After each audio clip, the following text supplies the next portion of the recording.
Hey guys, what's up? So my partner and best friend just posted found an article. She posted on the Facebook page. She deals more with Facebook, and I do with YouTube right now. Because like I said in many videos, I'm trying to fix my shirt.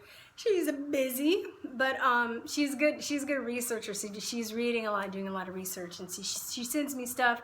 She sends me ideas and stuff too for me to do videos on. And I was looking at her wall a couple days ago, and she found this awesome article that was saying that anti-vaxxers are on the top list of global threats, according to, like, I think it was like the World Health Organization.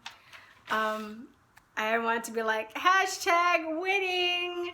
So, which is funny because I think it was a couple of years ago, they actually, and this is supposed to be like a pamphlet that was circulate within the company, but I got a copy, and it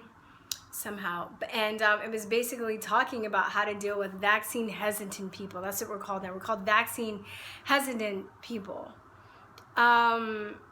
So it was funny because it had like a little diagram. It had like a circle in the middle and a circle in the very middle, and then another circle outside of that and another circle outside of that, if you can imagine. It kind of looks like a bullseye. So the vaccine hesitant people were the smallest circle that was in the middle, and then outside of that circle was, so that circle was red, outside was a yellow circle. Those are the people in between, and then outside of that was like I think it was like a green circle. It was like the pro-vax people, whatever. And basically they were saying, oh, there's no arguing with vaccine hesitant people. So, you know, we're really fighting for the people in the middle. And, you know, I actually would agree with them, because especially with that, you know, commenting on that debate that I had a couple weeks ago, you know, there are people that are just going to be so stubborn. They're not going to be open to anything that you have to say, which I will say that I was on the pro-vax side, but now I'm on this side. But so I know both sides, as opposed to people that are staunchly pro-vax, where they just regurgitate sound bites, you know. And as of, I didn't check before this video, but as of last week, it was over a week, and I sent him links to put up in his comment section, and he didn't. And I texted him and I emailed him to remind him to approve my links, because I think because I had so many, YouTube probably marked them as spam, and he still didn't post the links that he had for me. So you know, hey, why is he afraid of my links? Why doesn't he blind me with his science? Like, he was like, well, I have links too. I was like, okay, well, I'll post my links, you post my links. So basically I had to go on in his comment section, make another comment and direct people to the comment video that I made, and post my links that I was supposed to post on his channel, if that makes sense. So if you guys are watching, please don't go over to his channel and bother him. It's his channel. He can do whatever he wants to. But I'm bringing this up to say that this is, you know, typical of the pro-vax, the people that are staunchly pro-vax. You know, they think that they know what they're talking about, and when you don't, and you show that they don't, they get embarrassed and they huff and puff like kids, and they try and block your information. Why don't we show both sides? Why don't you want other people to see the other side? If you are so, you know, if science, it's all about science and stuff, and, you know, that's really leftist behavior. That's what the leftists do.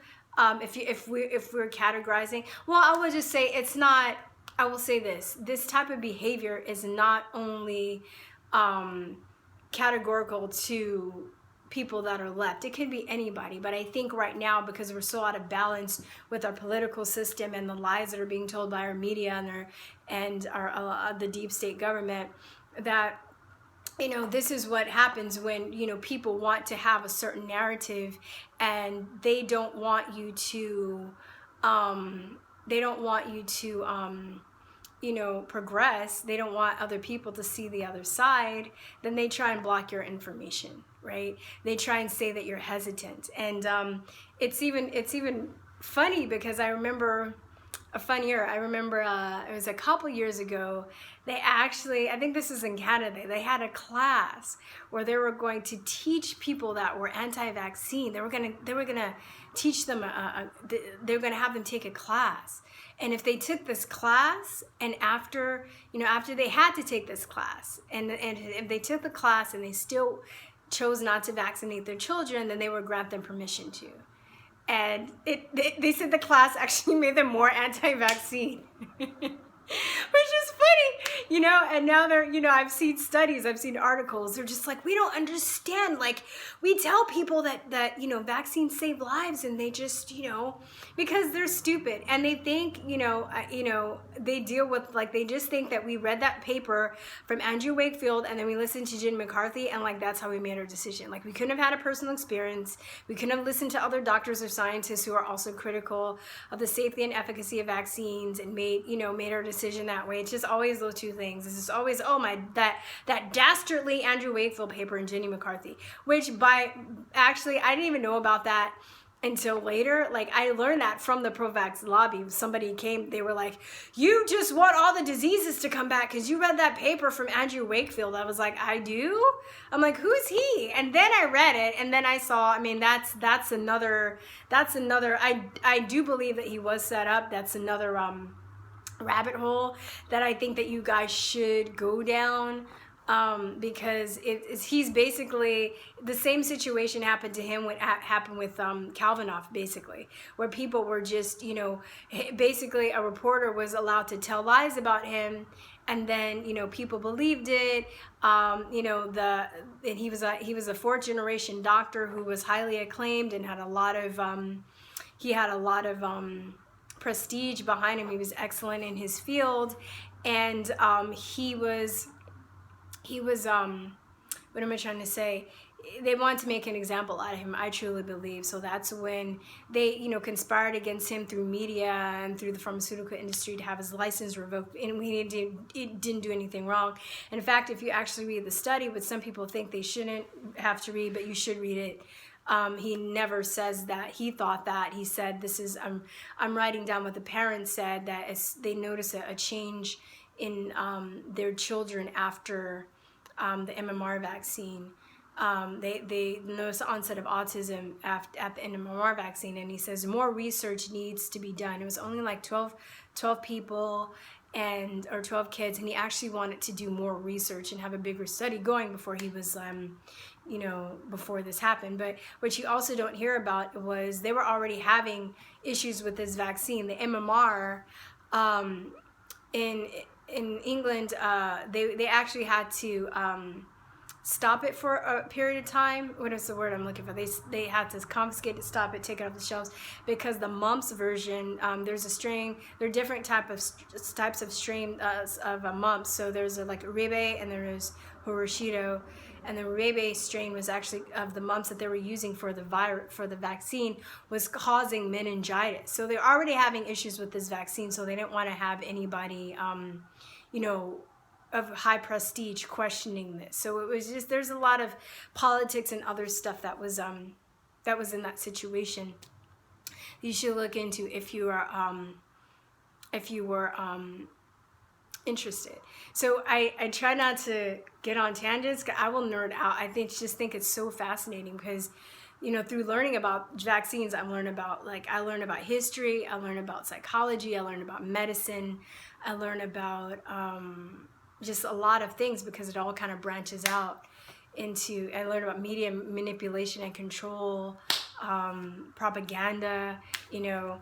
So it's actually, it's been really fulfilling for me, because it's been so expansive in my knowledge about a lot of things.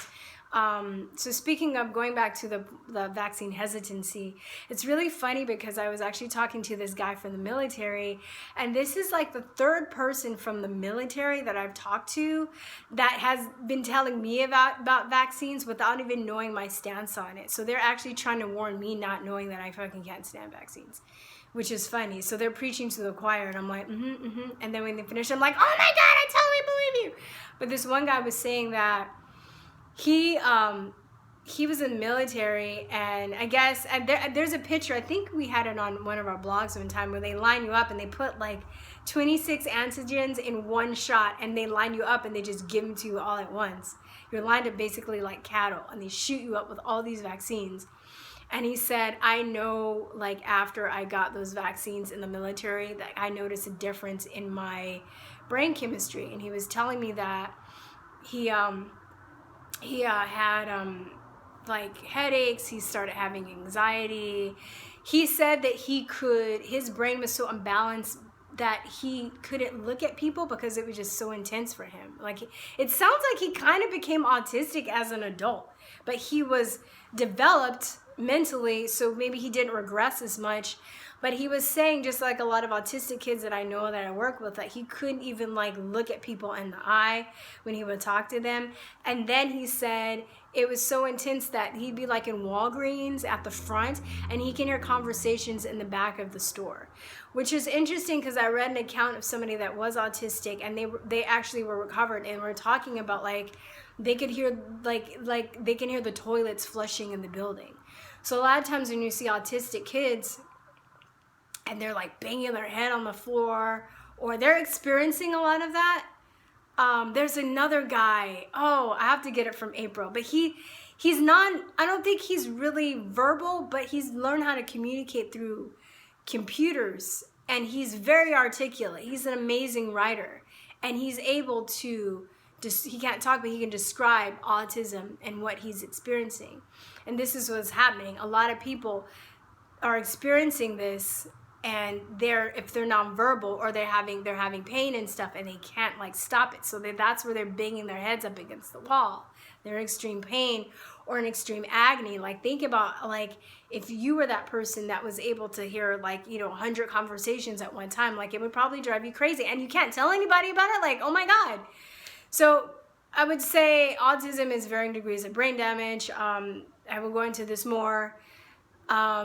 But there's also, autoimmune and cancer. Well, cancer is autoimmune, but all these other conditions that are caused by vaccines that people have experienced for themselves. And when you truly want to heal and the medical profession can't do anything for you, you go outside of the medical profession to find your own answers because you're at your wit's end. So you might go to a chiropractor or an acupuncturist or a naturopath or an herbalist, or you might actually start listening to those crazy vaccine freaks that said that this is maybe what happened to you because you don't know what else to do.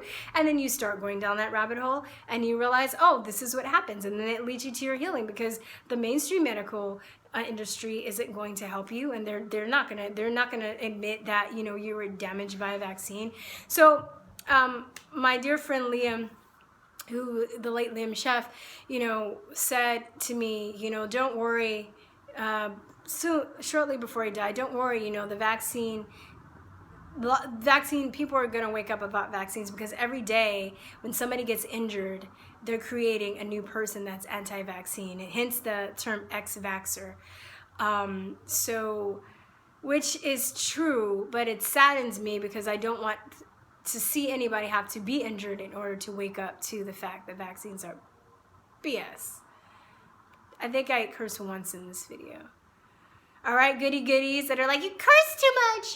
Oh my God. Now I just took the Lord's name in vain, but I'm working. Okay, I'm getting better, all right? So anyway.